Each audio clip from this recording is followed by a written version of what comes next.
ሰላም ጤና ይስጥልን ክቡራን የዩቲዩብ ቤተሰቦች፣ የሰዓቱን አጫጭር መረጃዎች እየቀርብ ያለው እስከ ፍጻሜው አብራችሁን ቆዩ።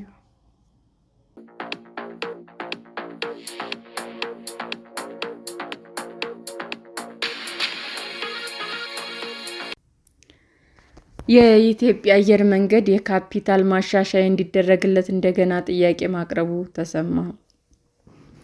የኢትዮጵያ አየር መንገድ ግሩፕ የተከፈለ ካፒታሉ ከፍ እንዲደረግለት ለሚያስተዳድረው የኢትዮጵያ ኢንቨስትመንት ሆልዲንግስ ከ2 ዓመታት በፊት ያቀረበው ጥያቄ እንደገና ማቅረቡ ታወቀ። የተከፈለ ካፒታል ማሻሻያ ጥያቄው በአየር መንገድ ግሩፕ ቦርድ ጸድቆ የቀረበ ሲሆን ጥያቄው በኢንቨስትመንት ሆልዲንግስ ቦርድ እየታየ እንደሆነም የሪፖርት ምንጮች ያረጋግጠዋል። ይሁንና የተጠየቀው የካፒታል ማሻሻያ መጠን ምን ያህል እንደሆነ ይፋ ከማድረግ ተቆጥበዋል።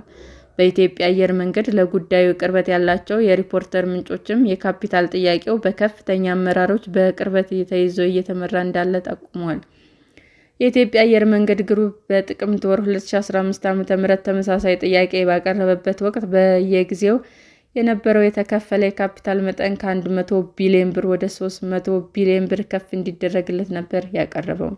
በወቅቱ አየር መንገዱ ጥያቄውን ማቅረቡንና ምላሽ ለመስጠት እየተጠባበቀ መሆኑን የግሩፕ ዋና ስራ አስፈጻሚ አቶ መስፍን ጣሰው ለሪፖርተር ማረጋገጣቸው የሚታወስ ሲሆን የማሻሻያ ጥያቄ የቀረበውም የአየር መንገዱ ንብረቶች እንዲሁም አየር መንገዱ የሚያስተናግደው የግብይት መጠን በከፍተኛ ሁኔታ መጨመሩ ካለው የተከፈለ ካፒታል አንጻር የላቀ ሆኖ በመገኘቱ እንደሆነም ተገልጾ ነበር።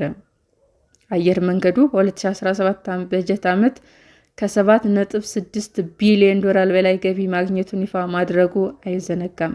ይሁንና እንደ አውሮፓውያን አቆጣጠር በ2023 እስከ 2024 የፋይናንስ ዓመት ዓመታዊ ሪፖርት ሰነድ የተከፈለ የካፒታል መጠን ወደ 263 ቢሊዮን ብር አካባቢ መሆኑ ይጠቆማል። የሕዝብ ተወካዮች ምክር ቤት የመንግስት ልማት ድርጅት ጉዳዮች ቋሚ ኮሚቴ የኢትዮጵያ ኢንቨስትመንት ሆልዲንግስ ህዳር 3 ቀን 2018 ዓ.ም የበጀት ዓመቱ የመጀመሪያ ሩብ ዓመት የሥራ አፈጻጸም ግምገማ በተካሄደበት ወቅት የካፒታል ማሻሻያ እና የኢትዮጵያ አየር መንገድ ጉዳዮች በተመለከተ የምክር ቤት አባላት፣ የተጠሪ ተቋም ከፍተኛ ኃላፊዎች ውይይት ማድረጋቸው ታውቋል። በግምገማው ወቅትም አንድ የምክር ቤት አባል ከኢትዮጵያ አየር መንገድ ጋር በተያያዘ በሰጡት አስተያየት ባቀረቡት ጥያቄ ልዩ ድጋፍ ከሚፈልጉ ተቋማት ጋር በተያያዘ በተለይም አንዳንዶቹ ተቋማት በጣም በጥንቃቄ ልንይዛቸው የሚገቡና እንደ ዓይን ብሌናችን የምናያቸው የሀገራችን መለያ ምልክቶች ናቸው። የኢትዮጵያ አየር መንገድ በምናይበት ጊዜ በ46 በመቶ ያህል የኢንቨስትመንት ሆልዲንግስ ገቢ ወደ 61 በመቶ የሀገሪቱን የውጭ ምንዛሬ እያመጣ ያለ ተቋም ነው ብለዋል። የምክር ቤቱ አባል አያይዘው ባቀረቡት ጥያቄ ሁሉንም በጅምላ ከመጠቅለል ይልቅ እንዲህ በጣም ጥንቃቄና ልዩ ትኩረት የሚያሻቸው ተቋማትን ምን ያህል ነው እየደገፍን ያለነው? ለምሳሌ እኛ ክትትል ከምናደርግባቸው መካከል የኢትዮጵያ አየር መንገድ ግሩፕ አፍሪካ ውስጥ በሚሰጣቸው አገልግሎቶች በየሀገሩ የተከማቸውን ገቢ በውጭ ምንዛሬ ወደ ሀገር ውስጥ ማምጣት ተቸግሬያለሁ የሚል ነገር ስላለ ለአየር መንገዱ ያላችሁ ድጋፍ ምን ያህል ነው ብለዋል።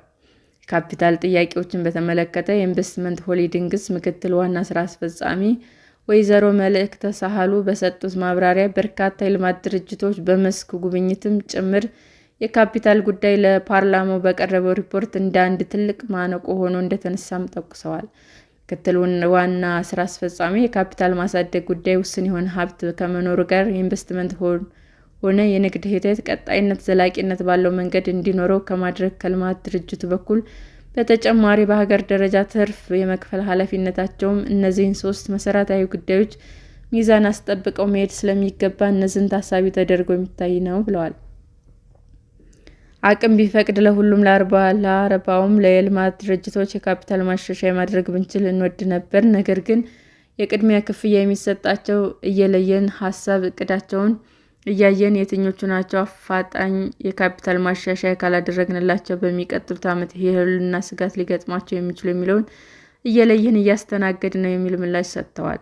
የኢንቨስትመንት ሆልዲንግስ ምክትል ዋና ስራ አስፈጻሚ የካፒታል ማሻሻያ ጥያቄ የሚስተናገድበት መንገድ በተመለከተ በአየር ደረጃ ያለው ሀብትን ውስን ስለሆነ እንዲከናወን የሚጠበቀው አፈጻጸም በዚህ ደረጃ እንዲሆን ከግምት እንዲገባና በዚህ ላይ ከመግባባት እንዲደረስም ጠይቀዋል። ሰላም ጤና ይስጥልን ውድ የዩቲዩብ ቤተሰቦቼ እንዴት ናችሁ?